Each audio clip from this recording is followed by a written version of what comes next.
తెలంగాణ రాష్ట్ర రెవెన్యూ, గృహ నిర్మాణం, సమాచార శాఖ మంత్రి పొంగులేటి శ్రీనివాసరెడ్డి టీపీటీయూ డైరీ, క్యాలెండర్లను సోమవారం ఆవిష్కరించారు.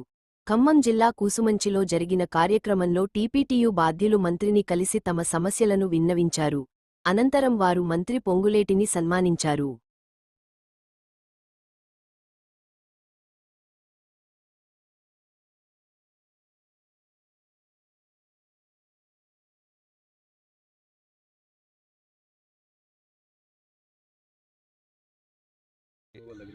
నమస్కారాలు మరియు సంక్రాంతి శుభాకాంక్షలు.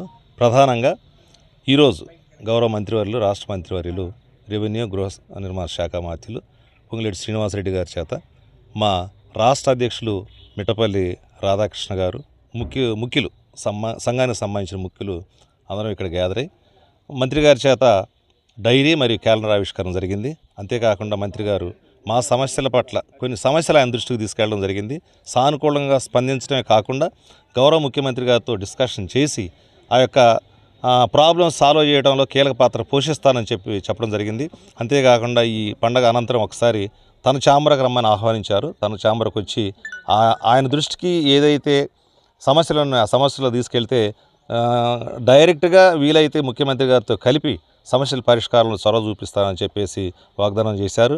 వారికి మా సంఘాన టీపీటీయూ రాష్ట్ర జిల్లా పక్షాల సంఘాన ప్రత్యేక ధన్యవాదాలు.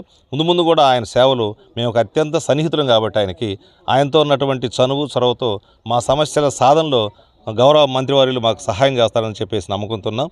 మరి ఇటు అవకాశం ఇచ్చిన మిత్రులందరికీ మరియు మంత్రి గారి సిబ్బందికి ప్రత్యేక ధన్యవాదాలు తెలియజేస్తున్నాం. గౌరవ రెవెన్యూ, సమాచార, గృహ నిర్మాణ శాఖ మంత్రి గౌరవ పొంగులేటి శ్రీనివాసరెడ్డి గారితో ఈరోజు తెలంగాణ ప్రోగ్రెసివ్ టీచర్స్ యూనియన్స్కు సంబంధించినటువంటి నూతన సంవత్సర క్యాలెండర్ మరియు డైరీ ఆవిష్కరణ కార్యక్రమం జరిగింది. ఈ సందర్భంగా మంత్రి గారికి మా యూనియన్ పక్షాన ధన్యవాదాలు తెలియజేసుకుంటూ ఉపాధ్యాయులకు సంబంధించినటువంటి కొన్ని సమస్యలను కూడా వారి దృష్టికి తీసుకుపోయినాం.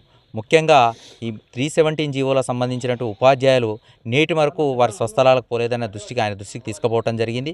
అలాగే పెన్షనర్ల యొక్క బెనిఫిట్స్ కూడా సకాలంలో రాకపోవటం వల్ల వారు కూడా ఇబ్బంది పడుతున్నారన్న విషయం కూడా గౌరవ మంత్రి గారి దృష్టికి తీసుకుపోవడం జరిగింది.